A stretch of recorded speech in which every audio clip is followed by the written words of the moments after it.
Hola, soy Clara Riveros y esto es de Ida y Vuelta. De Ida y Vuelta es un programa dedicado al análisis político donde nos proponemos debatir, comentar y reflexionar diferentes temas de interés global y regional. De Ida y Vuelta es un espacio producido por Algrano Press de Fundamedios.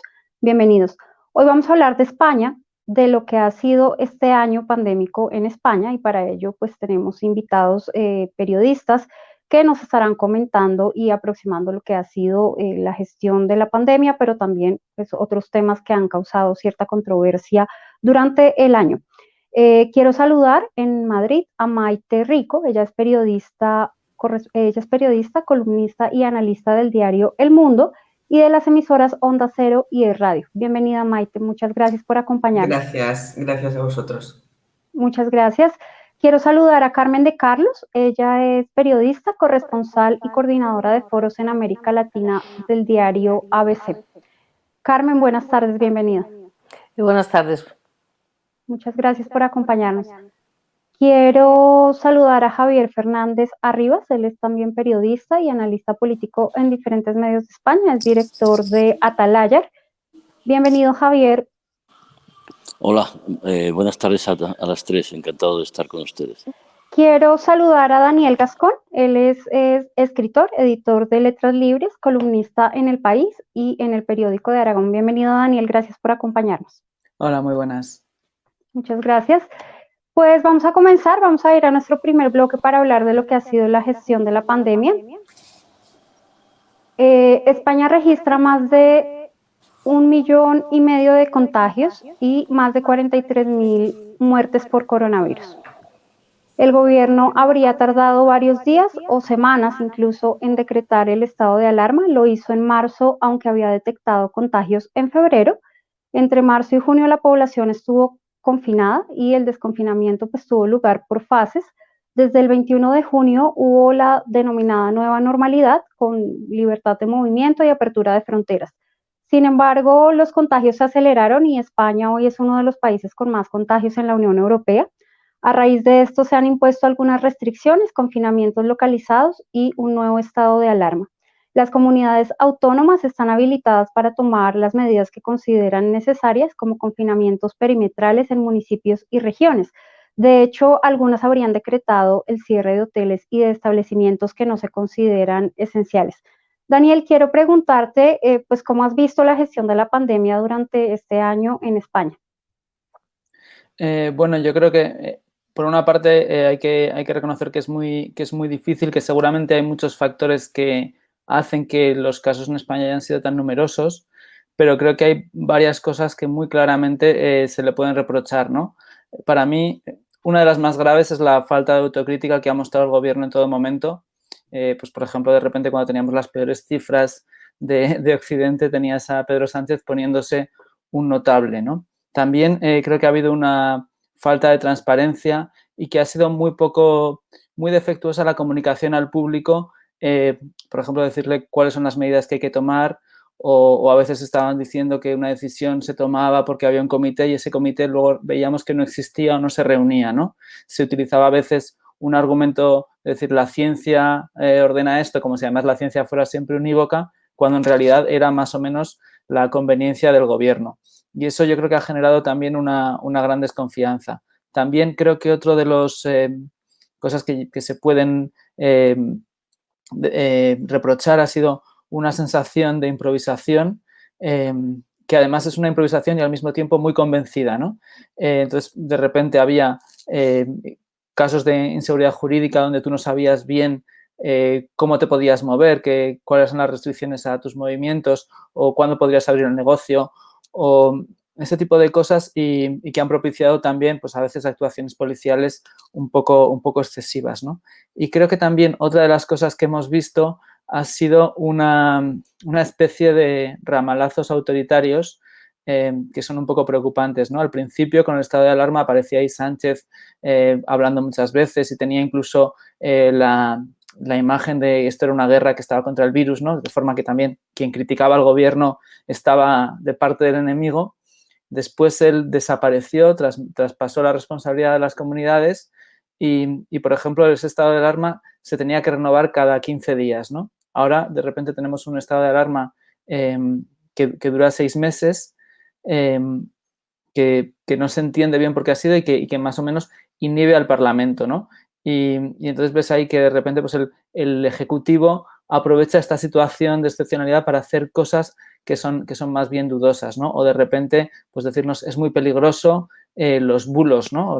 Y se empieza a hablar de los bulos y la desinformación cuando ha habido un problema, yo creo, grande de información en el caso del coronavirus en España, pero en buena parte ha sido por los mensajes contradictorios que se han dado a la ciudadanía, a veces pensando que se le iba a alarmar demasiado o a veces por razones de pura conveniencia política, ¿no? Pero diría que una de las fuentes de desinformación más grandes, por desgracia, ha sido de las autoridades y que eso ha generado una desconfianza y una inseguridad entre la ciudadanía que es preocupante y que las cifras pues se ven, ¿no? en la valoración de los ciudadanos.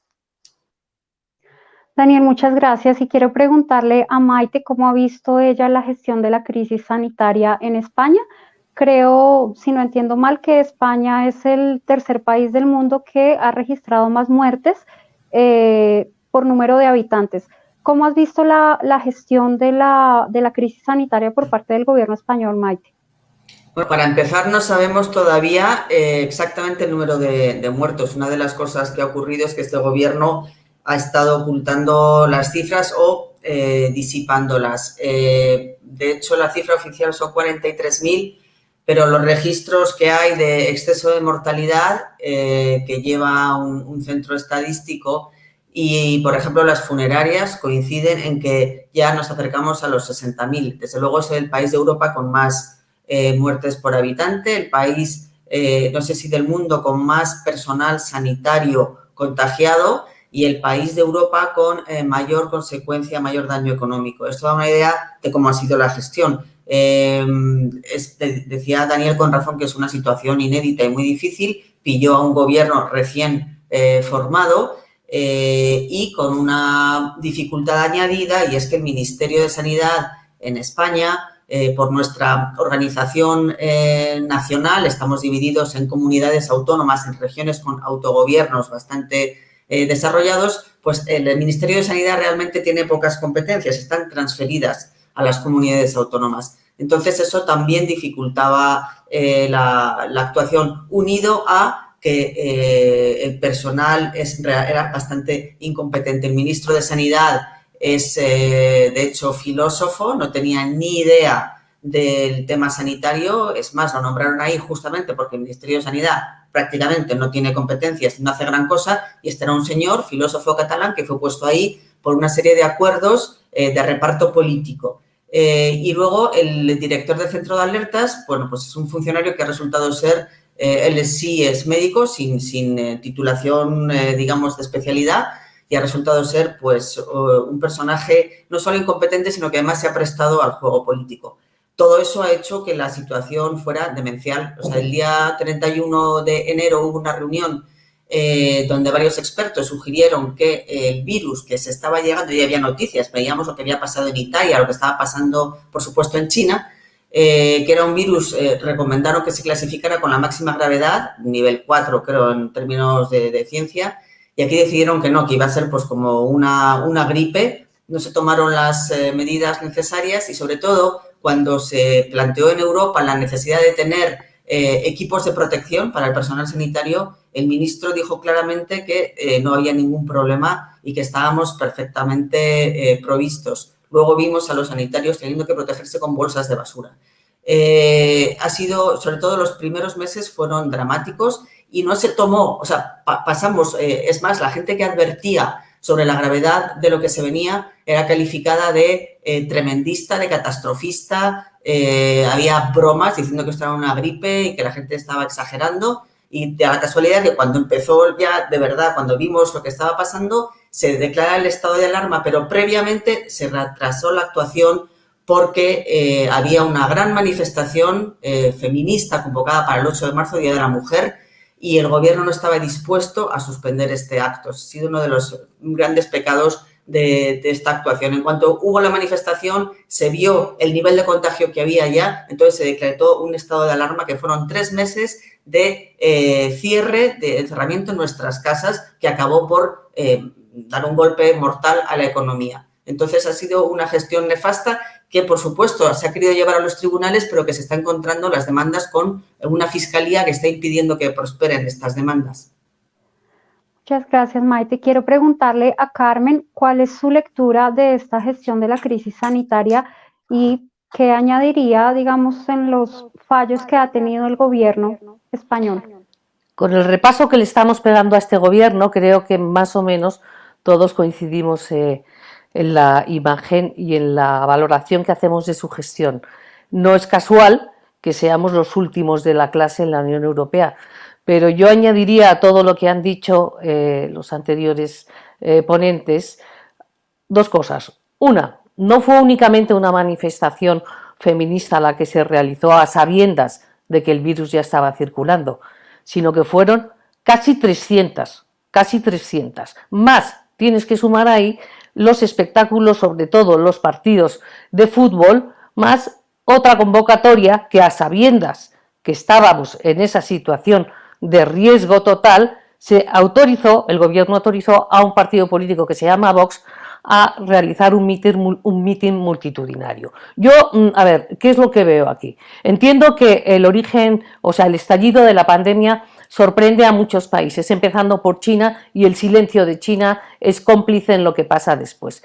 Pero España no podía, el gobierno español no podía hacerse de nuevas porque estaba viendo lo que estaba pasando en Italia. Aquí se ha pecado de soberbia inicialmente, se ha pecado de incompetencia por las razones que han expresado antes que yo, y se ha pecado de otra cosa después, que es desidia. Cuando aquí se establece que las competencias de sanidad, como obliga la Constitución, cuando se trata de pandemias, las tiene que asumir el gobierno central y formar un mando único, ¿qué es lo que sucede? Ese mando único es un auténtico desastre. No solo es que la información fuera confusa, sino que la información ha sido perniciosa. Aquí en España se empieza diciendo que no son necesarias las mascarillas, cuando se termina después reconociendo, diciendo y asumiendo que se dio esa información falsa, peligrosa y que provocó probablemente mayor incidencia en el contagio porque no había suficientes mascarillas en el mercado. A la sociedad española se la ha tratado como si fuera menor de edad. Y en vista del fracaso de esa gestión, de esa primera ola, que solo logran detenerla con el aislamiento de los ciudadanos, cosa que no han hecho otros países y les ha ido bastante mejor que a España. Y ya que tú eres colombiana, vamos a hablar de Sudamérica. Uruguay es ejemplar en ese sentido. Aquí lo que ha hecho el gobierno es encerrar a la gente, dejar que pasen las vacaciones del verano, estar 2 meses sin hacer nada y luego volver y lavarse las manos y delegar sus propias competencias en las comunidades autónomas con informaciones absolutamente contradictorias. Entonces ahora, nunca mejor dicho, es yo me quito el muerto para tratar de dárselo a los demás. Creo que tiene muy mala justificación el gobierno de España en la gestión de esta crisis. Creo que es verdad que no se le pueden achacar actitudes tan irresponsables como las de Bolsonaro o como la que tuvo Boris Johnson o incluso por supuesto, la de Donald Trump. Pero creo que el resultado no es casual. O sea, España ahora mismo es el ejemplo de lo que no se debe hacer y así lo han recogido medios internacionales de todas las tendencias. No es que sea, es que este periódico es de derechas, es que el otro es de izquierdas. No, es decir, aquí han convergido en una opinión. Esta ha sido una gestión mala y sigue siendo una gestión mala. Muchas gracias, Carmen. Y quiero cerrar este bloque con Javier para preguntarle cuál es su lectura sobre la gestión de la crisis sanitaria por parte del gobierno español. Javier. Pues a mí me queda muy poco que decir porque todo lo que han dicho mis compañeros de mesa de debate lo suscribo plenamente. Ha habido una falta de previsión total y absoluta, una nefasta gestión, una imprevisión, una incompetencia, sobre todo a la hora de poder comprar mascarillas o material sanitario para los profesionales que en algunos casos han tenido que utilizar incluso bolsas de basura en las UCIs porque no tenían ni batas, ni guantes, ni mascarillas adecuadas para poder trabajar. En principio yo creo que se ha dado preferencia a lo que era el interés político electoral del gobierno, que siempre ha estado mirando que la gestión de la pandemia no le pasara factura, teniendo en cuenta que hizo un alarde de que la gestión pudiera llevarse por parte de las del mando único del Ministerio de Sanidad, que no tiene estructura para poder hacerlo, y después lo ha hecho con las comunidades autónomas, teniendo en cuenta que bueno, había ahí unos intereses que se llamaban, y ahora lo estamos viendo, presupuestos generales del Estado. Estas comunidades han visto que se estaban interfiriendo en sus competencias y han estado delimitando y condicionando de alguna manera la labor del gobierno. Un gobierno que en un momento determinado ha estado falseando la realidad, porque no hemos visto el dolor, no hemos visto durante mucho tiempo la situación real de los hospitales, de las UCIs. Yo estuve 8 días en una UCI, sé lo que pasaba allí, y tampoco veíamos los muertos. El gobierno ha estado escondiendo los fallecidos. Todavía estoy esperando que el presidente del gobierno pueda ir a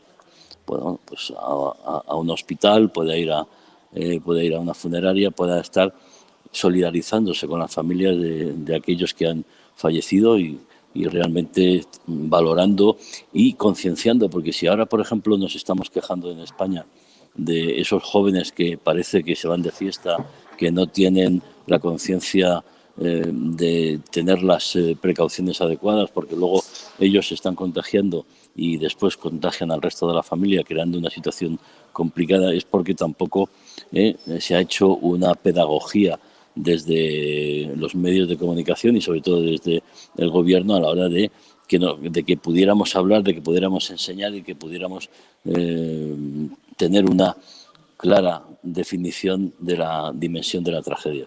Luego ha habido una gestión con lo que ha sido las competencias, no competencias, el enfrentamiento entre el gobierno y algunas comunidades autónomas, porque los métodos resulta que no nos gustaban, y bueno, ahora lo que se está demostrando es que algunos métodos, como el de la Comunidad de Madrid, que es del Partido Popular, pues están funcionando frente a los métodos que ha impuesto el gobierno, que en otras comunidades, por desgracia, no están funcionando. En fin, yo creo que el balance es muy negativo, y yo creo que además se nos ha ido una generación que fue vital en España a la hora de, después de la dictadura, llevar a cabo la transición, superar la crisis económica, trabajar para que nosotros pudiéramos estudiar, ir a la universidad, y ahora muchos de esos mayores se nos han muerto solos y desamparados en residencias. Creo que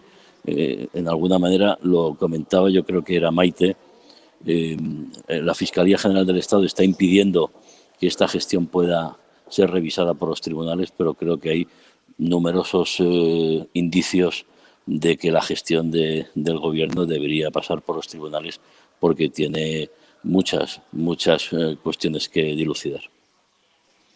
Javier, muchas gracias. Se me había olvidado que habías tenido coronavirus, pero el nivel de la salud pública en España es de los más destacados en Europa, ¿no? O sea, ¿tuviste una buena atención médica los días que estuviste internado?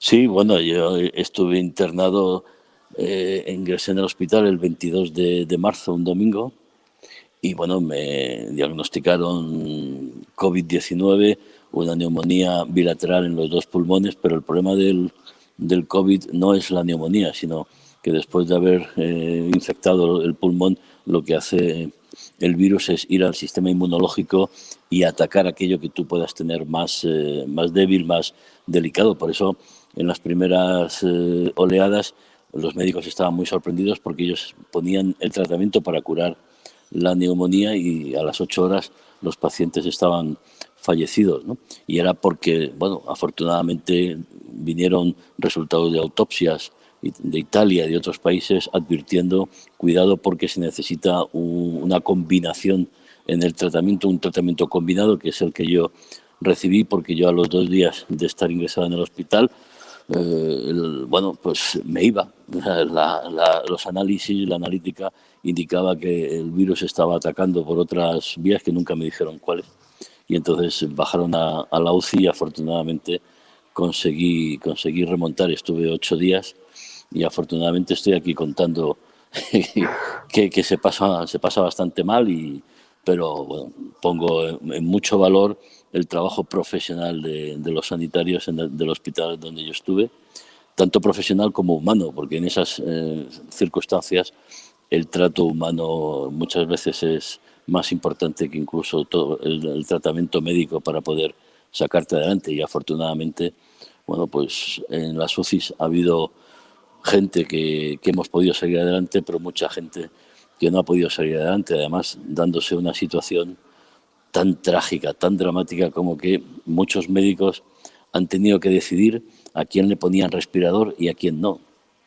Y quien no recibía respirador tenía una muerte asegurada. Yo, afortunadamente, la doctora decidió no entubarme, que no necesitaba respirador.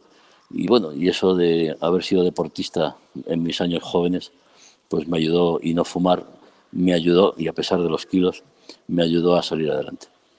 Muchas gracias, Javier. Quiero que pasemos a nuestro segundo bloque para hablar de lo que ha sido, pues, en términos generales, la gestión de este gobierno que es un gobierno de coalición entre el PSOE y Unidas Podemos.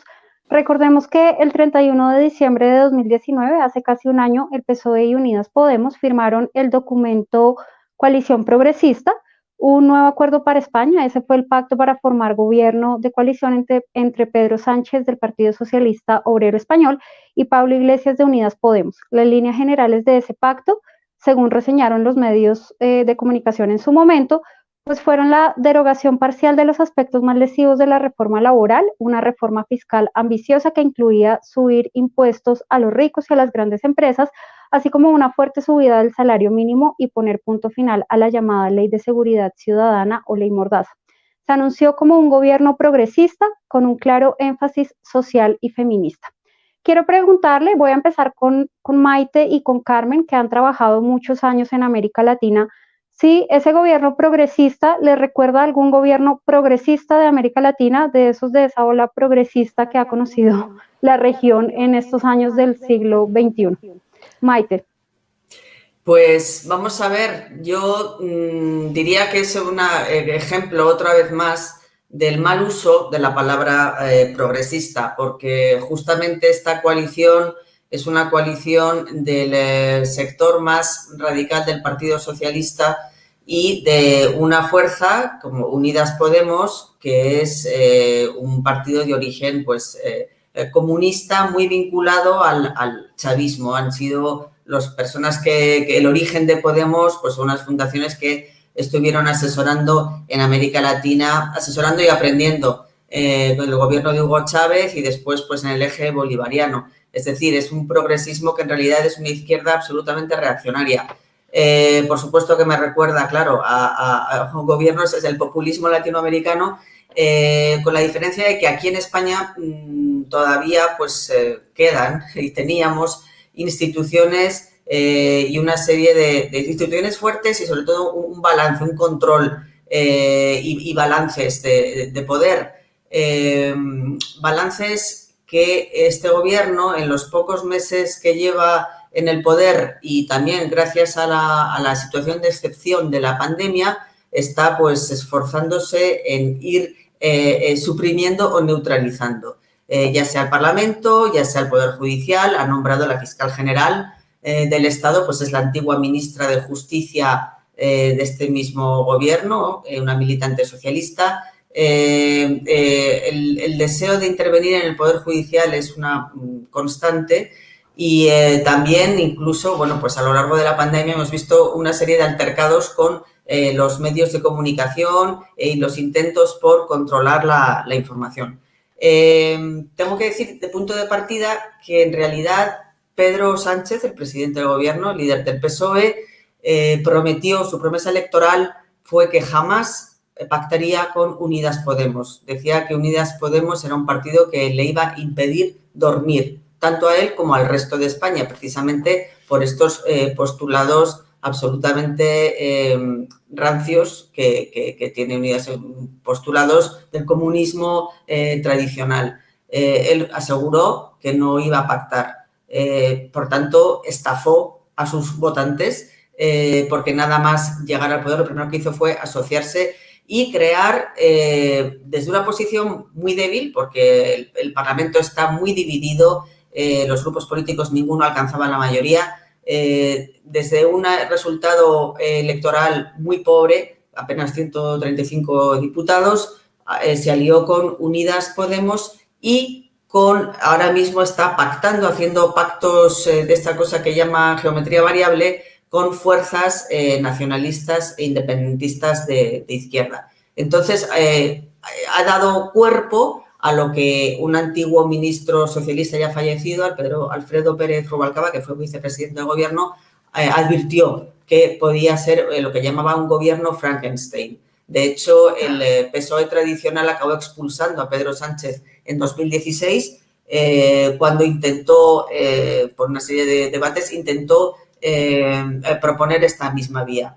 Finalmente él retomó el control del PSOE, ganó las elecciones y ha dado cuerpo, como digo, a esta especie de monstruo que está generando muchísima inestabilidad.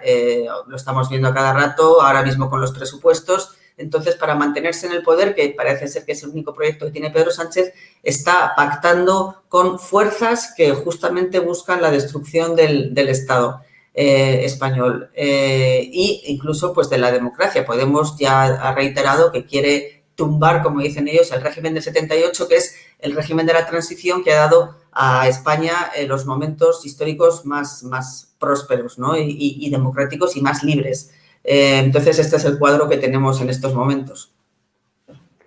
Gracias, Maite. Quiero preguntarle a Carmen cómo valora ella la gestión del gobierno pues, en lo que va corrido de este año.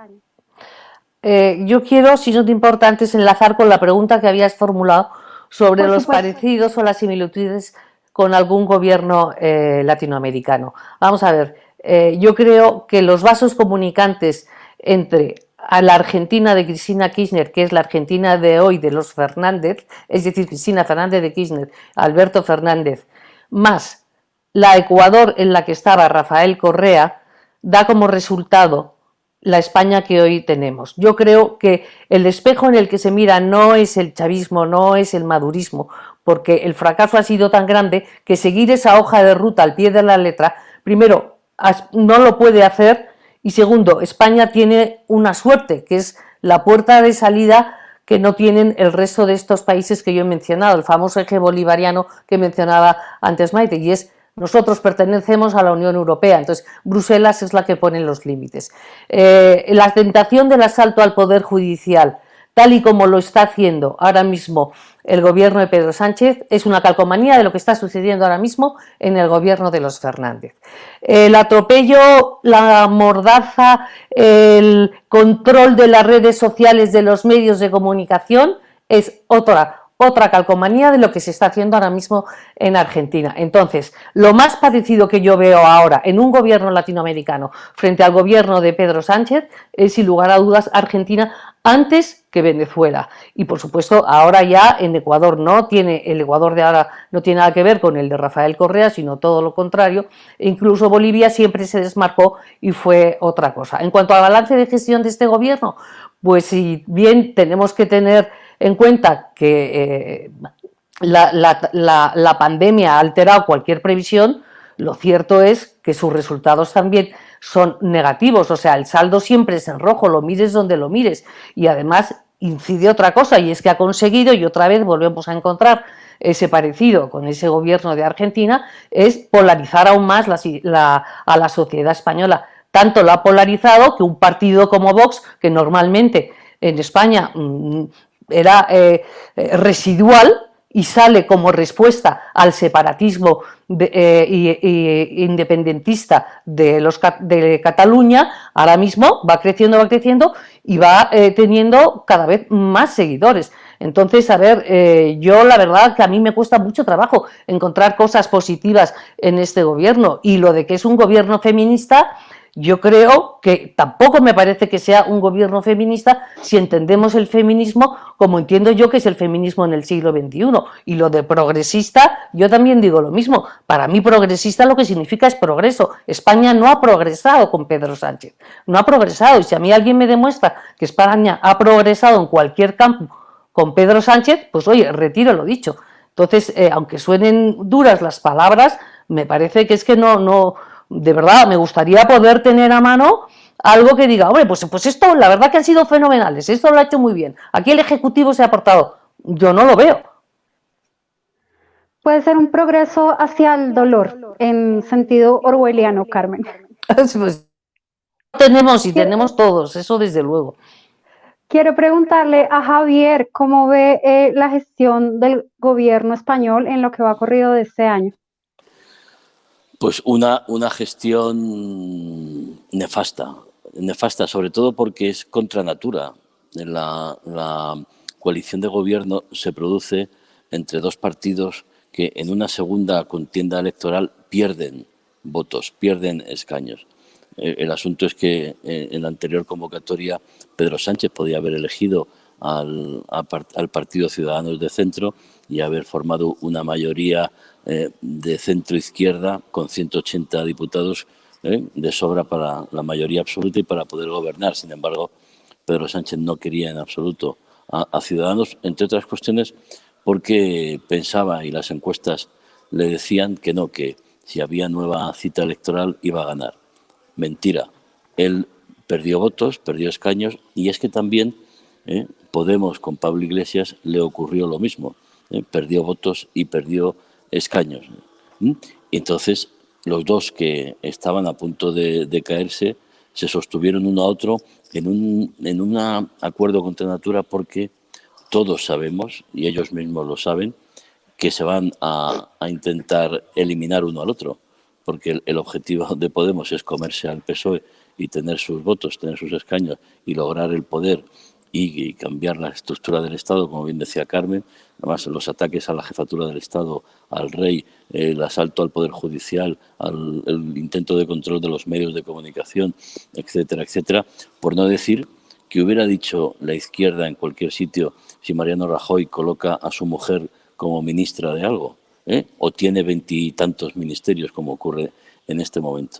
Y es verdad también que el PSOE ahora mismo, que tuvo por la izquierda esa pérdida de apoyo y de poder, pero no ya solo a nivel nacional de toda España, sino también en autonomías tan importantes como Andalucía, pues su objetivo es reducir todo lo que pueda a Podemos y recuperar ese voto para, bueno, ahora mismo mucha gente está echando de menos el bipartidismo que en algunos momentos fue tan denostado entre el Partido Socialista y el Partido Popular, y ahora vemos que la gobernabilidad de España está dependiendo de 260.000 independentistas, separatistas catalanes que intentaron un golpe de Estado, además, sus dirigentes, y de 130, 150.000 vascos que también son independentistas y vienen, es la herencia de los etarras terroristas asesinos, que son ahora mismo los que están condicionando la gobernabilidad de España, porque el señor Pedro Sánchez quiere estar en el Palacio de la Moncloa, quiere estar en el poder a costa de cualquier circunstancia. Entonces, la coalición de gobierno, desde mi punto de vista, es una coalición absolutamente nefasta, porque están compitiendo entre ellos. Hay dos gobiernos claramente dentro del Ejecutivo y cada uno va a defender sus propios intereses. Lo de la deslealtad del señor Pablo Iglesias es absolutamente inaceptable, y bueno, la hipocresía y el cinismo del señor Pedro Sánchez de mirar hacia otro lado, incluso de lamentar la muerte de un etarra en sede parlamentaria, hizo que eso fue una gota que rebosó muchos vasos, porque dentro de las filas socialistas el pactar con Bildu, que son los herederos de ETA, eso está rebasando muchas paciencias, ¿no? Y además, si ahora coges e intentas condenar a España a la ignorancia, retirando el español como lengua vehicular en todo el Estado, bueno, pues las nuevas generaciones en España que no estén obligadas a aprender en español, y bueno, pues en Cataluña o en Galicia, en la Comunidad Valenciana. No te me adelantes, Javier, que ese tema lo vamos a abordar en nuestro siguiente bloque. Bueno, en definitiva, es una coalición contra natura que está pactando con partidos que no deberían estar en el Congreso, desde mi punto de vista. En otros países no están permitidos partidos que quieran desintegrar el Estado, como en Alemania o en Francia. Y bueno, pues tenemos los problemas gravísimos, problemas económicos gravísimos que vamos a tener que abordar y veremos las consecuencias. Muchas gracias, Javier. Quiero preguntarle a Daniel, ¿cuál es su lectura sobre la gestión de este gobierno de coalición entre el PSOE y Unidas Podemos? Bueno, yo creo que, como han dicho mis compañeros, por una parte la pandemia lo oscurece todo, lo arrasa todo y es imposible aislarlo de eso, ¿no? Y me parece que era un gobierno que estaba pensado para otra cosa. Es un gobierno muy obsesionado con los grandes anuncios, con la comunicación, con lo simbólico, y de pronto se ha encontrado con una realidad muy fuerte y muy difícil de gestionar, incluso aunque hubiera sido un buen gobierno, que en este caso no lo es. Luego también hay otra cosa que es que sobre esta idea de la alianza contra natura o paradójica, ¿no? Si queremos que es, como por ejemplo decía Maite, de repente tú tienes al PSOE, que es un partido central en la democracia española, uno de los, pues con el PP de los dos principales, y entonces para gobernar se alía con Podemos, que es un partido que nace con esa inspiración por una parte, digamos, del comunismo y por otra parte del populismo latinoamericano, y que su función es impugnar la España constitucional del 78, ¿no? Es decir, no nos vale el modelo de la jefatura de Estado, no nos vale el modelo territorial.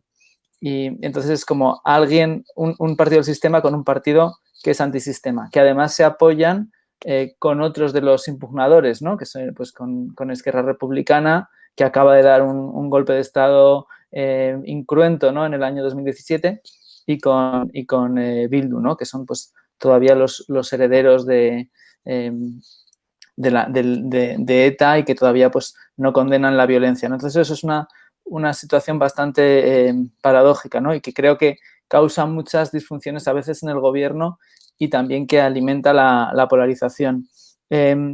Luego también otra cosa que es curiosa para mí es que de repente es un gobierno que es muy frágil y al mismo tiempo sobreactúa. O sobreactúa, por decirlo de una forma, si queremos, caritativa, pero ellos, por ejemplo, justifican en lo difícil que es conseguir acuerdos, pues medidas que diríamos que son muy poco pluralistas, ¿no? Por ejemplo, cuando ellos proponen la reforma del Consejo General del Poder Judicial, de forma que en vez de que se eligieran por 3/5, que se eligiera con mayoría absoluta, estás reduciendo un poco la pluralidad. Y en Televisión Española ha pasado un poco lo mismo, ¿no? Ellos dicen, como tenemos tenemos pocos votos, eso nos hace tomar decisiones, digamos, aprovechándonos en exceso del poder ejecutivo, ¿no?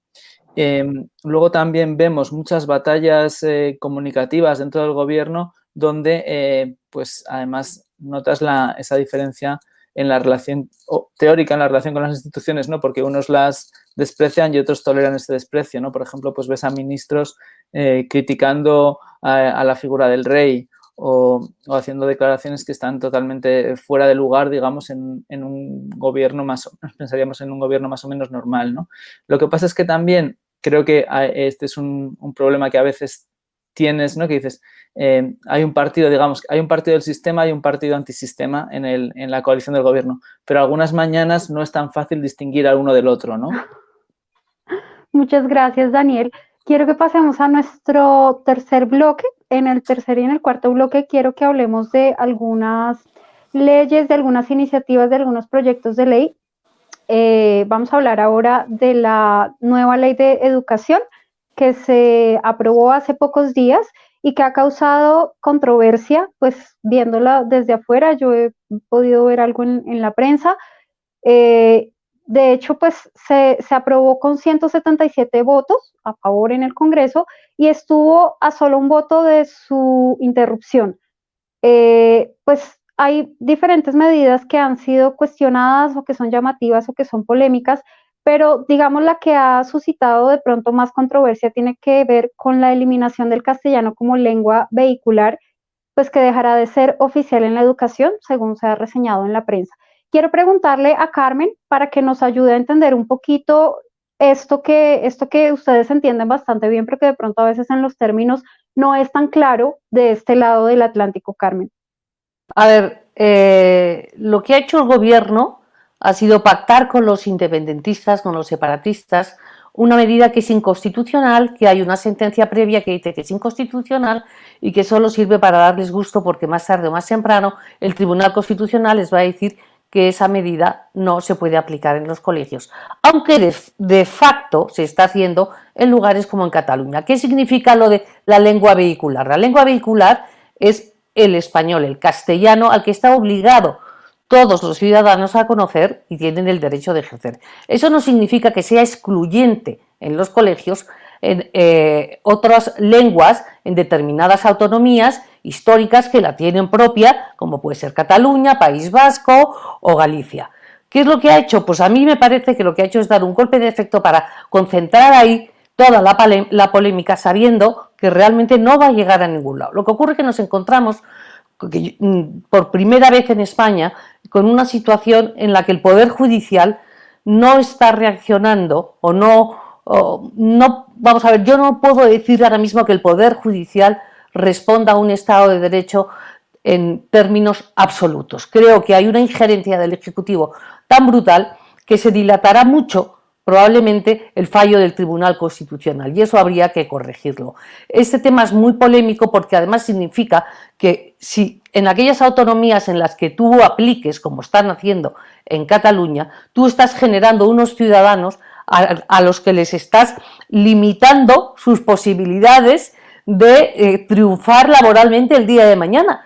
Porque claro, piensa que es que el castellano, o sea, se habla en toda América Latina. En Estados Unidos hasta los candidatos aprenden castellano por toda la colectividad que hay hispanohablante. Entonces me parece que es absolutamente pernicioso, pero sigo pensando que es para dar gusto a esos socios que le van a garantizar aprobar los presupuestos generales del Estado. La otra polémica ha sido el tema de los colegios concertados, que claro, ¿qué son los colegios concertados? Los colegios concertados son aquellos que reciben subvenciones del Estado para poder impartir clases a aquellos alumnos que quieren ir a un colegio, sea religioso o de una tendencia determinada. ¿Qué pasa? El Estado no tiene colegios suficientes de educación pública para dar abasto. Como no los tiene y no puede satisfacer la demanda que hay, forzosamente, quiera o no quiera, tiene que subvencionar estos colegios. Y estos colegios, ¿qué es lo que sucede? Que ahora mismo pues levantan el hacha de guerra igual que todos los ciudadanos porque dicen, oiga, yo tengo derecho a elegir qué tipo de colegio quiero para mis hijos. Y puesto que usted no me brinda como educación pública, no me da la oferta completa, lo que no me puede es quitar hoy lo que me lleva dando durante toda la democracia. Y bueno, la polémica está servida y va para largo, va para largo. El problema es que no se puede tener en España una ley de educación con cada gobierno. Aquí eso es una cuestión de Estado y ahí sí que tienen que ser pactos de Estado porque la educación en definitiva es el pasaporte al futuro y ahí es donde nos damos cuenta que la clase política que nos gobierna es una clase política que es muy pobre, que es muy egoísta y que el bien común no lo tiene en el ADN como lo tuvieron al principio aquellos políticos que hicieron esa transición con todos sus defectos de la dictadura de 40 años de Franco a esta democracia que ya prácticamente tiene también el mismo tiempo que la dictadura. Muchas gracias, Carmen. Quiero preguntarle a Javier para que nos amplíe sus impresiones y sus comentarios sobre esta ley de educación que ha sido aprobada hace pocos días. Javier. Es una ley de educación sectaria, es una ley de educación discriminatoria y el problema que tenemos en España es que, por un lado, la ley de educación debería ser consensuada por todos los grandes partidos políticos y mirar a un espacio pues entre 30 y 50 años, porque si no, el futuro de las nuevas generaciones va a estar siempre pendiente de los vaivenes, de las pugnas o de los antojos del político de turno. Creo que en ese sentido España debería tener la capacidad, o los dirigentes políticos deberían tener la capacidad de considerar que la educación es básica, lo acaba de decir Carmen, es básica para el futuro de cualquier país. Uno de los graves problemas que tiene España es tener 17 clases distintas de educación, porque el haber transferido las competencias a las comunidades autónomas hace que, por ejemplo, en Cataluña y en el País Vasco, estemos ahora sufriendo lo que son unas generaciones que llevan siendo aleccionadas desde hace 35 años por los gobiernos autónomos nacionalistas, tanto en Cataluña como en el País Vasco, y entonces te encuentras con una juventud ahora mismo que tiene una educación diferente, que tiene un adoctrinamiento absolutamente feroz en contra de España, y que su radicalidad y su escaso raciocinio en lo que es valorar lo que es España, lo que es Cataluña o el País Vasco dentro de España, coloca a todo el país en una situación de crisis bastante complicada, como se ha visto en el País Vasco, además con la banda terrorista ETA de por medio, y ahora en Cataluña con el intento de golpe de Estado. El problema de la educación es que no puede representar el campo de batalla político. Yo entiendo que aquí en España, aquí en Europa, los temas económicos, que pueden ser unos temas de pugna entre adversarios políticos a la hora de intentar ganar votos en unas elecciones, pues está bastante limitado, porque efectivamente Bruselas está ejerciendo un control bastante estricto de lo que son las políticas económicas, de lo que son los programas económicos, etcétera, etcétera, para evitar crisis como, por ejemplo, la de Grecia. Por supuesto, con la pandemia todo esto ha saltado por los aires y hay que recomponerlo todo. Pero, por ejemplo, lo que no pueden los políticos es manipular lo que son emociones y sentimientos a través de los libros de texto, de la educación, a través de la historia, para poder ganar votos, ganar influencia y tener el control. Hay una situación absolutamente incongruente de cómo, por ejemplo, ahora mismo el pacto que está llevando a cabo el gobierno con los independentistas o con los herederos de ETA, te dicen, no, es que ETA desapareció hace 10 años y hace ya mucho tiempo. Y sin embargo, uno de los puntos fuertes de este gobierno ha sido sacar a Franco de los caídos donde estaba, del sitio donde estaba enterrado, porque claro, el dictador no podía estar ahí.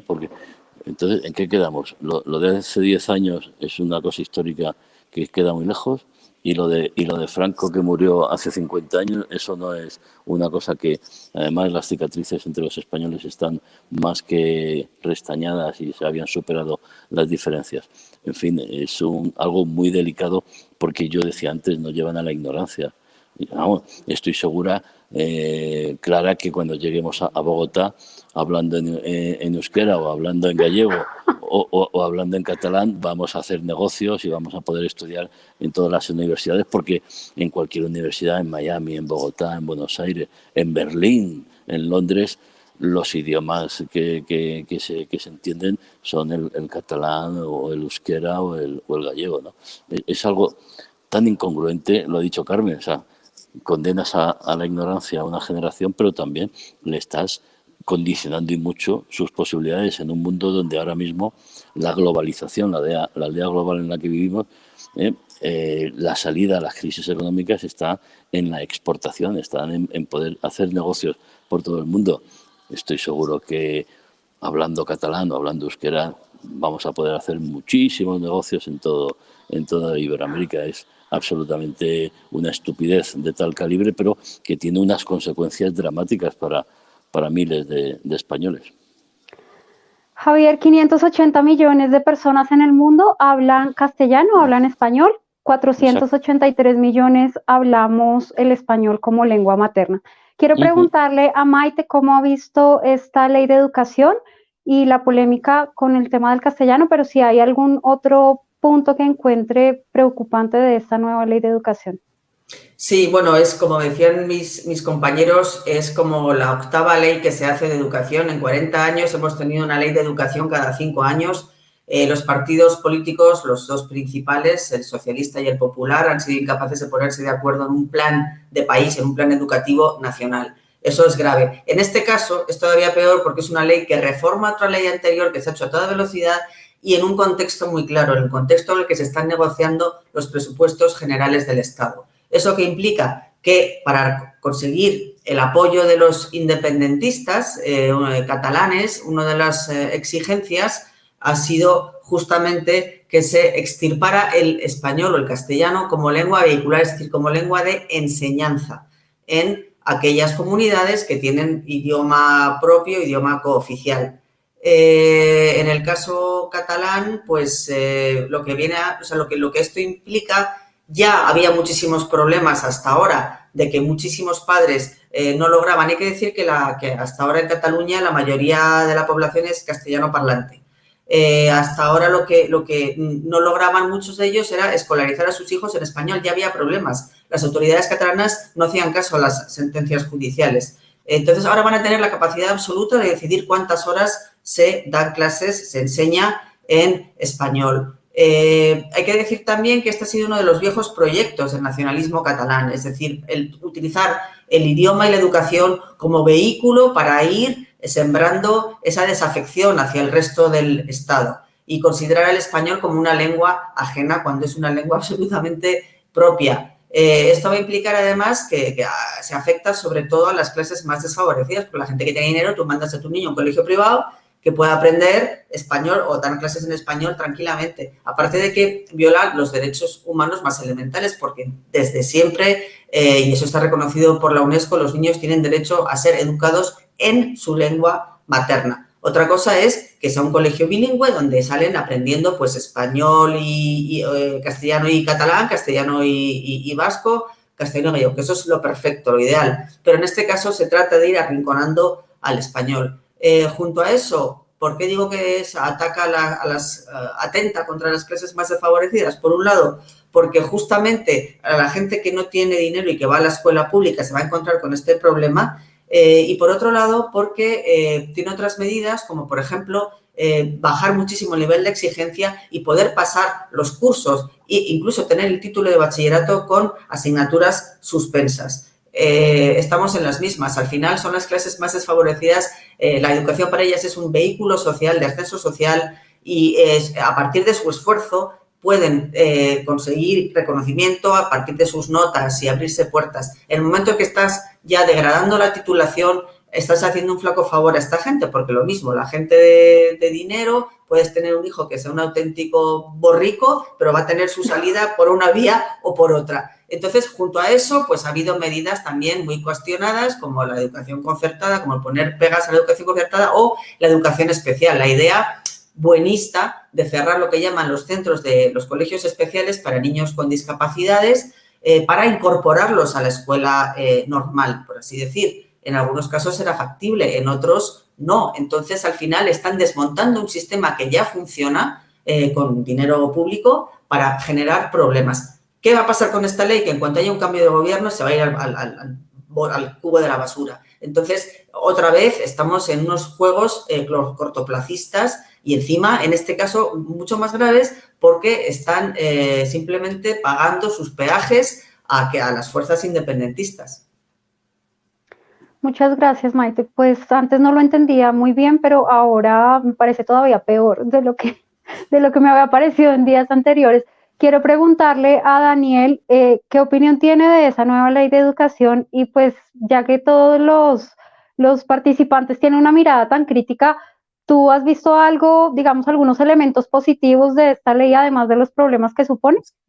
Bueno, por ejemplo, una de las cosas que se elogiaban era, aunque se puede criticar, yo creo con bastante sentido eso de conseguir el título con suspensos, pero sí que había un exceso de repetición en España, ¿no? Que pues muchos expertos dicen es una medida que es muy poco costosa para quien la decreta, pero es muy costosa para quien la financia y también para quien la sufre, ¿no? Entonces, por ejemplo, pues algunas de esas cosas creo que pueden estar bien. También parece que avanzaba en dar más autonomía a los centros, pero yo creo que tiene ese problema tan grande de la falta de consenso, ¿no? E incluso muchas veces acabamos discutiendo siempre de estos elementos que yo creo que son muy importantes, ¿no? Dices, pues a lo mejor tú puedes estar más a favor de un modelo público o concertado.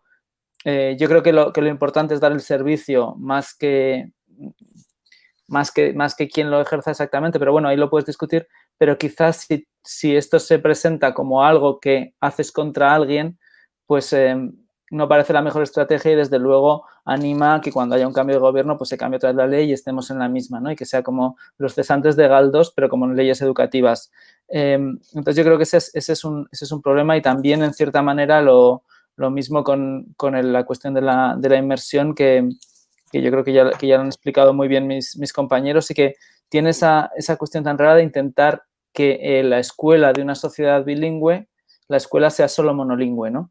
Entonces es como una especie de falseamiento de la realidad, que además se hace con unas cuantas trampas mentales, ¿no? Pero para mí creo que la cuestión más trágica es la sensación de que la educación, no acabamos hablando tanto de los problemas reales, de cómo podemos adaptarnos, o a lo mejor dices, no tienes cómo podemos modernizarnos, o luego decir, pues a lo mejor muchas de las cosas que se presentan como modernizaciones en educación no son tan necesarias, y no se habla tanto de esos asuntos como de los aspectos que tienen que ver más con la cuestión simbólica, ¿no? Y en este caso, como decía Maite, con ese elemento tan obsceno de que tú estás haciendo supuestamente una ley de educación que es algo que está mirando al futuro y que también transmite una idea de país, y estás en parte desmontando cuestiones de la presencia del Estado, y a lo mejor con cosas como la lengua vehicular,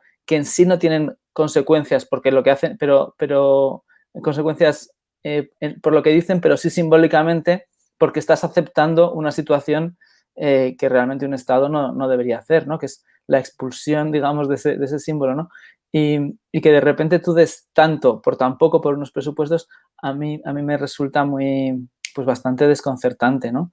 Y eso, y pensar que luego dentro de un tiempo pues tendremos otra ley donde el nuevo partido además también seguramente hará algo parecido, ¿no? O sea, en el otro sentido, ¿no? Y pensando en cómo puedo molestar a los otros y cómo puedo demostrar aquí mi rechazo a estas medidas, más a estas cuestiones, digamos, que se van a interpretar más en términos de posicionamiento que de efectividad o de intentar preparar mejor a la gente, ¿no? Sí que hay gente que la idea de la equidad sí que estaba, pues decían, bueno, esto sí que lo busca, luego otra cosa es que lo ejecuten. No son todas las cosas que algunos han valorado. Gracias, Daniel, y quiero quedarme contigo para que pasemos a nuestro siguiente bloque. Inicialmente pensaba que deberíamos hablar de la ley trans que promueve el Ministerio de Igualdad, pero podríamos hacerlo incluso como un poco más grande y ver, digamos, en general las iniciativas del Ministerio de Igualdad con Irene Montero, porque es como una gran fábrica de noticias ese ministerio.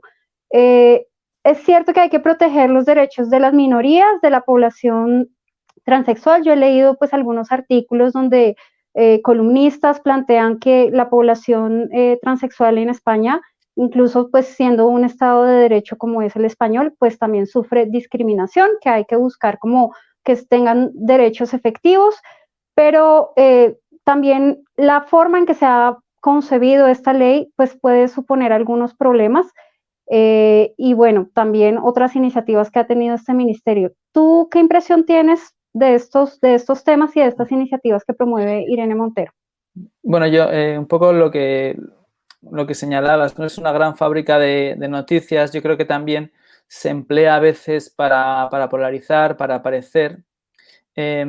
Por ejemplo, y luego también lo que creo que están tan obsesionados con este efectismo comunicativo, que luego pues las leyes las que hacen son un poco una chapuza, ¿no? Esto sucedió con la ley de la libertad sexual, que fue un borrador que era una cosa, además luego, como hemos empezado hablando de la pandemia, pero durante unas semanas en España solo hablamos de la cuestión del solo sí es sí y la ley sobre la libertad sexual, ¿no? Que en España desde hace mucho tiempo, por supuesto, el único sexo legal es el consentido, ¿no? Pero allí pues querían cambiarlo y que fuera explícito, pero no se entendía bien eso a dónde iba, si implicaba cambiar la carga de la prueba, ¿no? Y que en estos casos, digamos, que no hubiera una presunción de inocencia, sino de culpabilidad, cosa que no tendría mucho sentido porque va contra todo el ordenamiento jurídico. Pero y luego los ministros del PSOE, por ejemplo, que lo veían los juristas, decían, este borrador de ley que habéis presentado tiene muchos defectos técnicos, ¿no? Y no se puede llevar adelante. Pero hablamos, el objetivo era que estuviera antes del 8M, ¿no? Para conseguir ese golpe de efecto. Pasó el 8M, hubo muchas polémicas, no está la ley. Con el caso de la ley trans, creo que seguramente parte de un objetivo que es loable, ¿no? Que es pues, la igualdad, el reconocimiento de derechos de un colectivo que, como dices, digamos que ha sufrido, si las mujeres han sufrido discriminación, el colectivo trans también, y creo que ahí también hay un enfrentamiento entre dos ideas de feminismo que tienen que ver también con un componente generacional, ¿no? Hay una parte del PSOE que estuvo muy implicado también en los derechos trans, aunque parece que ahora es más, al menos se oye más a otro sector que tiene una idea de un feminismo más clásico, donde dice, bueno, el género es una construcción social, pero muy determinado por la biología, ¿no?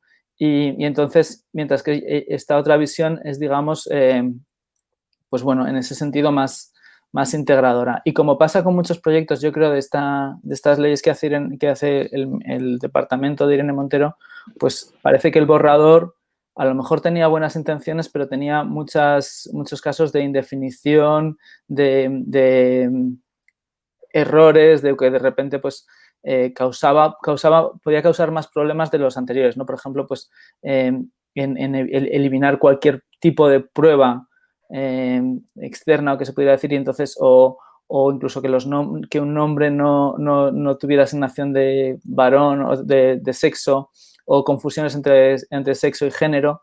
Entonces parecía que tenía ese componente un poco chapucero. Y luego también, como muchas veces en estos debates, pues hay partes que se exageran, ¿no? Porque la llamada autodeterminación de género, pues sí que hay en comunidades autónomas que ya está hecho y que lo ha impulsado a veces partidos que ahora se oponían a esta ley, ¿no? Entonces yo creo que es ese componente, ¿no? De obsesión por la comunicación y un poco de chapuza legislativa y una mirada un tanto a veces pues dogmática y adanista, ¿no? Ahora vamos a solucionar las cosas, pero a lo mejor no sabes bien cómo solucionarlas porque crees que con buenas intenciones todo lo arreglas. Gracias, Daniel. Quiero preguntarle a Carmen qué opinión tiene sobre las diferentes iniciativas que promueve el Ministerio de Igualdad. Ella hace un rato decía que no veía muy feminista este gobierno y pues tampoco vemos muy feminista a la ministra Irene Montero. No sé qué impresión tienes tú de estas iniciativas que ella ha promovido. De entrada vamos a decir que la ministra Irene Montero es ministra porque es la pareja del vicepresidente del gobierno segundo, es decir, de Pablo Iglesias, no por ella misma, con lo cual ya es contradictorio su posición. Tú como feminista tienes que reclamar tus derechos como mujer y como por tus propias capacidades, pero justo su pareja, con todas las mujeres con las que ha estado emparejado, a todas las ha ascendido y una vez que ha terminado con ellas las ha desechado. En este caso, que Irene Montero ha conseguido tener una familia y tienen 3 hijos en común, lo va a tener un poco más complicado. Pero ¿qué es lo que sucede en el ministerio de Irene Montero? Yo sí creo que efectivamente hay buenas intenciones. Lo que ocurre es que creo que la cabeza no la tienen bien amueblada, porque lo que no puede ser es que ser feminista sea sinónimo de estar en contra de lo masculino, de los hombres. O sea, se ha llegado a oír a la señora Jimeno, que es una de las máximas responsables dentro de uno de los departamentos del Ministerio de Irene Montero, que un hombre no era un hombre si no se dejaba sodomizar. Se dicen disparates de esta naturaleza que crean un ambiente y un clima horroroso y provoca además extremismos como lo que hablábamos antes de un partido como Vox que habla de feminazi, y la gente, pues efectivamente la población, la opinión pública empieza a tener posiciones muy extremas en cosas que deberían ser de pura sentido común y sensibilidad. El tema de los transexuales, claro que hay que ayudar al colectivo trans, claro que hay que reconocerles todos los derechos, pero lo que no puede ser es que hagamos disparates como lo de decir que es que ahora tu género es el que tú decidas. No, mi género no es el que yo decido, aquí hay una biología y la biología puede equivocarse. Yo recuerdo a un transexual con 16 años que yo entrevisté en Córdoba, en Argentina, que sus padres eran médicos, y a mí no se me olvida la frase que me dijo este chico. Él nació varón y quería ser mujer, y me dijo: mira, Carmen, esto es como si metes una Coca-Cola en una botella de Fanta. Pues efectivamente, pero para saber que la Coca-Cola está en la botella de Fanta de Fanta, tendrás que tener una asistencia médica, una asistencia psicológica, tendrás que tomar decisiones. Lo que no se puede decir, como pretende este ministerio, es con 4 o 5 años yo tengo derecho a decir qué sexo tengo. Y mis padres no pintan nada en decisiones que te van a marcar toda tu vida. A mí me parece que hay mucho rencor dentro de ese ministerio, que se pierde el objetivo que para mí es fundamental, y es efectivamente, hasta hace muy poco ser trans es sinónimo de prostitución. Eso no puede ser. Ya estamos viendo ahora que eso es muy importante, cambiar esa imagen en las producciones cinematográficas, en el teatro. Vemos actores, vemos actrices que vienen de ese campo. Creo que los derechos son los derechos del ser humano, no importa que seas mujer, que seas hombre, pero no puedes negar determinadas evidencias. Y yo creo que si uno quiere, necesita, porque efectivamente la naturaleza comete errores, cambiar de sexo, tú no puedes obviar las opiniones de los especialistas, ni la asesoría de los padres, ni todo lo que hace a un ser humano, que su futuro va a depender de esa decisión tan importante. Esa es la manera en que yo lo veo. Gracias, Carmen. Pues esa manera tan laxa de asumir un tema complejo como este por parte de ese ministerio ha suscitado muchas críticas, principalmente en las feministas y en todo, digamos, en una buena parte de los votantes de Podemos, que hoy se muestran un poco desencantados, ¿no?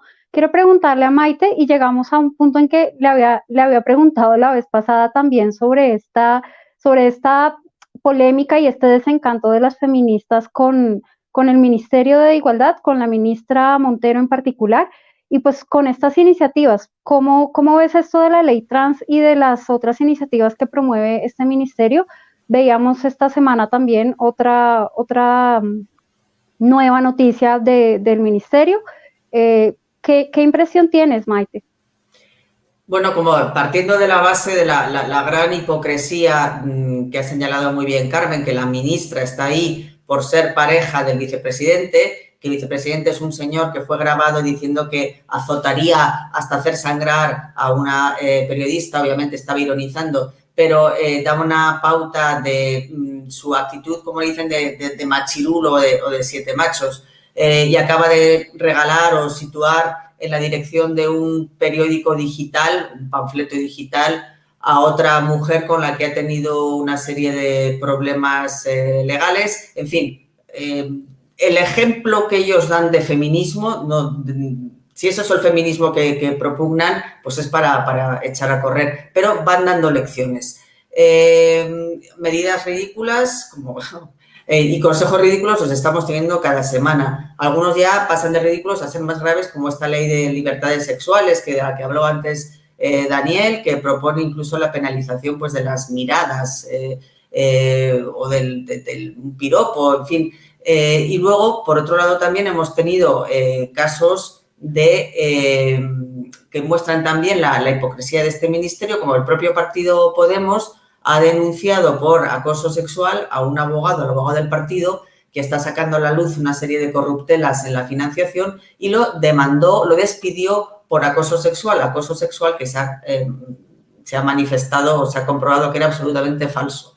Entonces, ellos luego al mismo tiempo promueven condenas durísimas contra las acusaciones por acoso sexual, pisoteando la presunción de inocencia. En fin, para venir ahora a la ley de trans, bueno, la polémica es efectivamente entre el feminismo histórico y el nuevo feminismo, que es también generacional, como decía Daniel. En el caso de los trans, a ver, yo no creo que estén sufriendo ninguna discriminación en España. En España se puede cambiar de sexo oficialmente en el documento de identidad, con una prueba, digamos, médica, con un informe psicológico y después de 2 años de haberse hormonado.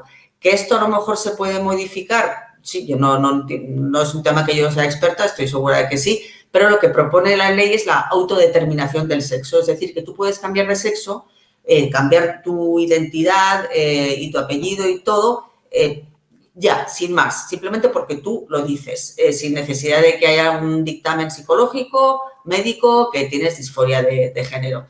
Esto ha provocado mucha bronca con las feministas históricas porque, claro, en el momento ellas consideran que se está socavando el derecho de la mujer y la lucha de las mujeres, ¿no? Porque la mujer es el sujeto político del feminismo y en el momento en que ahora mismo ya consideran que el sexo no es un constructo social, pues ¿dónde queda precisamente las leyes de protección de las mujeres y la lucha por los derechos de la mujer? La nueva ley trans considera que el sexo también es un constructo, que no existe ese hecho biológico, que las feministas insisten en que, por supuesto, existe. Y otro punto también de preocupación de las feministas es el tema de los niños, justamente, ¿no? El hecho de que ahora mismo creen las feministas y muchos especialistas que los niños que se consideran trans deben tener un acompañamiento psicológico antes de someterse a tratamientos de hormonación o tratamientos quirúrgicos, ¿no? La ley no contempla esto y esto pues consideran las feministas que puede generar muchísimos problemas en momentos porque los niños pueden tener problemas de definición sexual y se tienen habitualmente hasta la adolescencia. Entonces, tomar medidas que luego puedan suponer que no tengan retorno, pues sea hormonal o sea quirúrgico, puede ocasionar a la larga daño mucho peor, ¿no? Entonces, lo que están pidiendo las feministas es que esta ley no se apruebe sin, que es lo que hace este gobierno mucho, sin reflexionar y sin debatir con todos los colectivos, no solo con el colectivo trans, sino también con el colectivo feminista. Pero la guerra está ahora mismo abierta, yo creo, entre las dos facciones del feminismo y parece bastante irreconciliable. Así es, Maite, muchas gracias. Quiero preguntarle a Javier cómo ha visto las iniciativas del Ministerio de Igualdad y de la ministra Irene Montero. Pues las iniciativas a mí me parecen muy demagógicas, muy de ocupar espacio en los medios de comunicación, lo decía antes Daniel, unas iniciativas mediáticas y luego utilizando un presupuesto que, por cierto, en estos presupuestos generales del Estado, los ministerios que más aumentan su dotación son aquellos ministerios donde están ministros de Podemos. Bueno, yo creo que las iniciativas de este ministerio tienen que estar orientadas sobre todo a uno de los problemas más graves que tenemos en la sociedad española, que es la violencia contra la mujer. Entonces, yo creo que ahora mismo, con todos mis respetos al colectivo trans, que creo que debe tener toda la protección y toda la ayuda que pueda necesitar, pero no creo que ahora mismo, por la cantidad de personas que representa ese colectivo, tenga una necesidad urgente de sacar una ley con el protagonismo y con todas las alaracas que se está produciendo. Creo que mucho del presupuesto que está dedicando la señora Montero a publicidad y luego a diversas asociaciones, todas simpatizantes de Podemos, pues ese dinero se podría dedicar a mujeres que sufren violencia en violencia de género y que luego necesitan poder reanudar su vida, recuperar su vida, tener una independencia económica, tener un lugar donde poder vivir, donde poder irse con sus hijos, tener independencia de ese agresor. Eso yo sí creo que es un problema que debe afrontar el Ministerio de Igualdad y que debe dar soluciones. Lo demás, sí, por supuesto que es importante, yo no le voy a quitar relevancia, pero creo que ahora mismo un responsable de gobierno que tenga un ministerio, aunque sea un ministerio entre veintitantos, se han creado ministerios porque había que colocar las cuotas de poder de Podemos y del PSOE, curiosamente en una situación de crisis donde se suponía que se iban a reducir gastos y se iba a ajustar presupuestos. Bueno, pues hemos aumentado los asesores, hemos aumentado los ministerios y sobre todo hemos aumentado el gasto sobre todo en publicidad y en propaganda y en demagogia barata que no responde a las necesidades reales que tenemos en la sociedad española. Insisto, conozco, además porque yo tuve el honor de dirigir un estudio sobre cómo informar de violencia contra la mujer y hay muchísimas mujeres, por desgracia, en España y no solo en España, en el resto del mundo la situación, por ejemplo en Europa, en el norte de Europa es mucho peor que en España. Hay muchas mujeres que se verían muy beneficiadas, podrían reconstruir su vida si algunas de las partidas que la señora Montero utiliza para lo que lo utiliza, no quiero ir más allá, pues se dedicaran a esas mujeres que lo necesitan. Javier, gracias y me voy a quedar contigo para que vayamos a nuestro último bloque y hablemos del futuro de España, al menos el futuro inmediato o el futuro próximo de cara a 2021. ¿Cuáles son esos desafíos a nivel político, económico, social que tú ves con mayor urgencia en el país? Es la pregunta del $1.000.000, Clara, si yo lo supiera. Hombre, yo veo el futuro bastante oscuro, bastante problemático, bastante complicado porque, bueno, en cuanto los presupuestos se aprueben, yo pienso que la coalición de gobierno se va a romper, pero Pedro Sánchez, incluso si mantiene la coalición con Pablo Iglesias, van a estar disputándose el espacio electoral de aquí a los 3 años que nos quedan de elecciones, con lo cual, bueno, pues tendremos una situación de inestabilidad, de falta de acción para afrontar los problemas reales de España, que van a ser el paro, que va a ser la crisis económica, que va a ser el desafío de presentar proyectos en la Unión Europea para poder recibir las ayudas del plan de reconstrucción de la Unión Europea por el coronavirus, algo esencial porque no te van a regalar el dinero sin ningún tipo de control, y entonces eso va a representar una situación de inestabilidad en España muy preocupante, sobre todo porque la inversión extranjera ya se está yendo a otros países porque ve que el futuro más o menos inmediato en España no es nada halagüeño, entre otras cosas porque la incertidumbre es muy mala compañera a la hora de poder mirar hacia adelante. Y además en sectores de todo tipo, por desgracia. La pandemia nos está cortando una de las principales fuentes de ingresos que tiene España, como es el turismo. Si en el mundo seguimos sin poder viajar, pues vamos a tener un futuro más o menos inmediato bastante complicado en un sector que en España es vital para millones de empleos. Hombre, yo lo que creo que hay que perder el miedo al virus, no el respeto, hay que mantener las medidas de seguridad, pero sí en eso la Unión Europea debe marcar claras las pautas para poder conseguir la recuperación de países como España, que están en una situación muy delicada políticamente. Y si a eso vemos cómo los independentistas catalanes van ganando terreno porque Pedro Sánchez se lo va concediendo, o Bildu, ahora viene el señor Otegi a decir que nos va a democratizar a los demás, el que es un terrorista condenado por los tribunales, por el secuestro de Javier Rupert y otras acciones terroristas. Claro, tenemos ahora mismo una polarización en España bastante grave, cuando los problemas reales de los españoles, y yo lo estoy sufriendo, por ejemplo, en mi propio negocio, es cómo podemos mantener los puestos de trabajo, cómo podemos salir adelante, cómo podemos pagar los impuestos, etcétera, etcétera, teniendo en cuenta que en España el tejido empresarial, el 98% son pequeñas y medianas empresas, sobre todo pequeñas y autónomos, que no están recibiendo la ayuda que necesitamos por parte del gobierno porque están en luchas, están en pugnas y están pensando no en las próximas generaciones, sino en las próximas elecciones, con lo cual soy bastante pesimista respecto al futuro, pero en el fondo sí. Yo soy del Madrid y ganamos las Copas de Europa en el minuto 93, con lo cual seguro que hay esperanza de recuperación en España de cara a los próximos meses, pero la situación es muy complicada. Muchas gracias, Javier. Quiero preguntarle a Maite cómo ve el futuro próximo, el futuro inmediato en España, en términos políticos, económicos, una crisis bastante fuerte causada por esta pandemia y por lo que ha sido también la gestión del gobierno.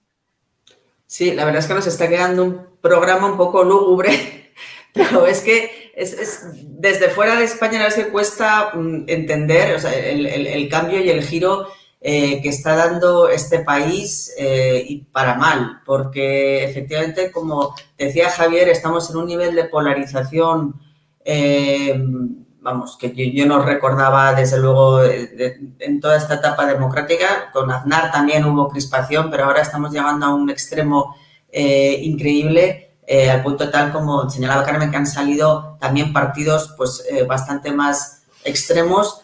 Desde el punto de vista económico, yo creo que la vacuna, cuando llegue, va a hacer que haya digamos, un brote de esperanza. Yo creo que el turismo, si para el verano que viene hay vacuna, el turismo, que es la gran fuente de ingresos, se va a recuperar rápidamente. Pero es verdad que está previsto que haya un retroceso del Producto Interior Bruto del 12%. Ya los analistas aseguran que España va a ser la potencia europea que más va a tardar en recuperarse. Se han perdido 100.000 empresas. El tejido empresarial está muy dañado, sobre todo pequeñas y medianas empresas, y eso, las consecuencias lo vamos a ver a lo largo del año que viene. Estamos esperando a los fondos europeos como un maná, pero es obvio que no van a resolverlo todo, porque además estamos llegando a un punto de endeudamiento salvaje. Entonces, económicamente podemos ir más o menos vadeando la situación con la ayuda de los fondos europeos, pero los problemas estructurales están ahí y van a ser duros. Y desde el punto de vista político, yo sí creo que la coalición puede durar, en el sentido de que es una coalición de minorías que se necesitan y están, paradójicamente, logrando pues una fortaleza desconocida, porque claro, nadie daba un duro por el gobierno de Pedro Sánchez, pero durará hasta que Pedro Sánchez quiera. En cuanto vea que está un poquito fuerte, pues a lo mejor puede ya cambiar, convocar elecciones, o de repente convertirse en el adalid de la moderación, porque Pedro Sánchez cambia de un día para otro. Es quizás de los presidentes con mentiras más documentadas, es decir, no miente y no le cambia el gesto, empezando por su tesis doctoral que plagió. Es un personaje yo creo que bastante poca, muy táctico, pero sin escrúpulos y sin ningún tipo de empatía. Yo le veo rasgos psicopáticos, y lo digo así. Entonces, con este personaje en el poder es muy difícil saber a qué atenerse. Creo que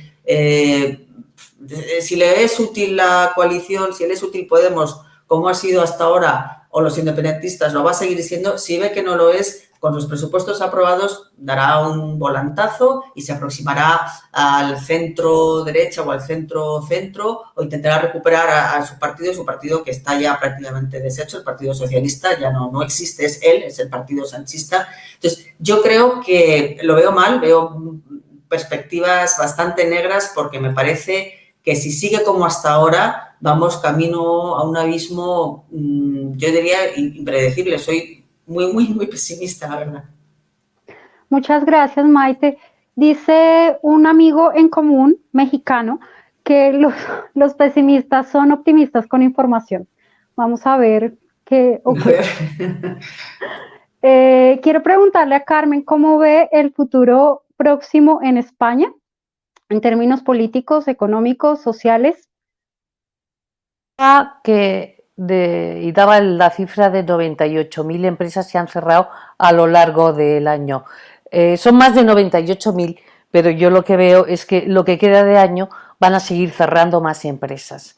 Es decir, ¿yo qué es lo que veo en el futuro inmediato? Veo una España mucho más pobre, veo una España endeudada por encima del 115% del PIB, veo una España con una imagen en el exterior lamentable. Que siempre os preocupa, esa pregunta, que siempre os preocupa a los latinoamericanos: ¿cómo nos veis? ¿Cómo nos ven fuera?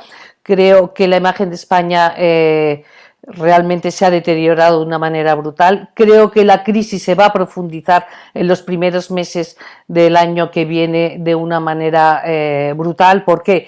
Porque además los recursos, los ERTEs, ya se terminan, va a haber más despidos, va a haber unos índices de desempleo muy altos, y el recurso de Europa con ese plan Next Generation, que se creen que es el maná que te lo va a dar, si España hasta ahora ya había desaprovechado esos fondos europeos por no presentar proyectos, y estamos hablando de más de cerca de 40.000 millones de euros, a estas alturas que todavía no tengan una pila de proyectos, es bastante desolador. Yo veo que España va mal, no aquello de España va bien, va mal y me temo que va a ir peor. En el terreno político, efectivamente me parece que el personaje más interesante, y creo que no habrá otro como él durante muchos años, es Pedro Sánchez.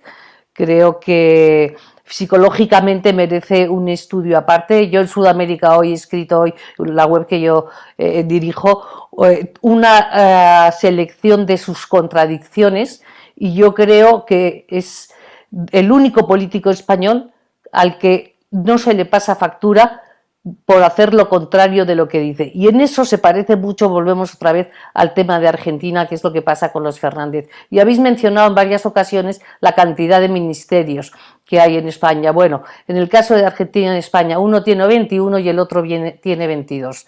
Es decir, las similitudes son cada vez mayores. Si aguanta o no aguanta la coalición, mientras Pedro Sánchez piense que se puede sostener en el poder con esa coalición, seguirá. Cuando vea que no puede y que tiene que pactar con otros, si se lo permiten, lo hará. Y si no, convocará elecciones generales y aquí paz y después gloria. Ese es el panorama que yo veo. Carmen, muchas gracias por acompañarnos esta tarde. Quiero ir con Daniel para ver si él tiene una mirada un poco más optimista, porque ha habido demasiadas miradas, no sé si pesimistas o realistas, de la situación de España y de lo que será el próximo año para Sí, España. ¿Cómo lo ves? estaba escuchando a Carmen lo de Argentina y tengo un amigo que dice, vamos a ser como Argentina, pero con peores escritores, ¿no? Entonces, no sé si... bueno, yo creo que, claro, ha habido cosas que nos afectan mucho, ¿no? Que es que en España, como también decían mis compañeros, hay mucha pequeña y mediana empresa, la hostelería es muy importante, el turismo es entre el 12 y el 13% del Producto Interior Bruto y justo es un poco lo que ha arrasado, ¿no? el coronavirus, ¿no? Entonces yo creo que en eso pues sí que es preocupante y va a haber mucho sufrimiento económico, que ya lo hay y lo va a haber después, ¿no? Porque ahora pues digamos que con los ERTEs y ayudas, con todos los problemas que había, pero había ciertos salvavidas, ¿no? Que quizá más tarde pues sean más complicados. Luego creo que a nivel político pues tenemos ese problema de polarización y también de fragmentación, de la dificultad para encontrar consensos. También tienes la tentación que tienen, ¿no?, los partidos centrales de tener a fuerzas extremas a su lado, ¿no? El PP con Vox y el PSOE con Podemos y con otras fuerzas, que parece que siempre la versión más radical parece más auténtica, ¿no? Y entonces la fuerza central se ve un poco tentada más hacia su extremo en vez de hacia los consensos, y creo que eso es un problema, y que con la obsesión por las encuestas y los ciclos informativos muy rápidos, justamente empuja más hacia esa dirección. Creo también que estamos jugando mucho a veces con unas discusiones. Ya no discutes sobre los temas políticos, sino sobre la estructura institucional, ¿no? Ya sea jefatura del Estado, el poder de los jueces, y creo que si empezamos a pensar que las estructuras del Estado no son de todos, sino que o son mías y me las intento apropiar, o son de los otros y entonces tengo que tirarlas, creo que eso es peligroso. Al mismo tiempo, también me parece que seguramente son más fuertes de lo que pensamos, ¿no? Entonces yo en eso no es que quiera ser optimista, pero tengo ahí cierta esperanza rara, también pensando en la Unión Europea, también pensando en que en España se han salido de situaciones complicadas en los últimos tiempos, políticamente en los 70, por supuesto, pero después también en los 2000 de la crisis económica. Entonces yo ahí tengo un poco de esa sensación, ¿no? Y pienso que vamos a depender mucho de la vacuna y que eso puede cambiar mucho, no solo en lo práctico, sino también en lo anímico, ¿no? Yo veía este otoño y pensaba, qué sensación de desánimo tenemos en este país, de que además otra vez viene otra segunda ola, es terrible, otra vez el dolor, el servicio sanitario colapsado, pero además la sensación de como estar en una parálisis política y al mismo tiempo muy enfadados, ¿no? Pero creo también que muy rápidamente, por ejemplo, este verano, cuando pensamos que el virus estaba contenido, pues la gente salió y hubo una especie de recuperación. Yo creo que ahora sabemos que no hay que, a lo mejor, salir a lo loco, pero que bueno, que los pronósticos tienen que ser negativos en parte para que los podamos desmentir un poco, ¿no? Dentro de, pues bueno, no pensar que que la vida va a ser de color de rosa, pero que puede ser un poco menos negra. Daniel, muchas gracias por acompañarnos esta tarde. Pues a todos nuestros invitados, muchas gracias. A Carmen de Carlos de la ABC, directora de Sudamérica Hoy. A Javier Fernández Arribas, director de Atalaya. A Maite Rico, del diario El Mundo.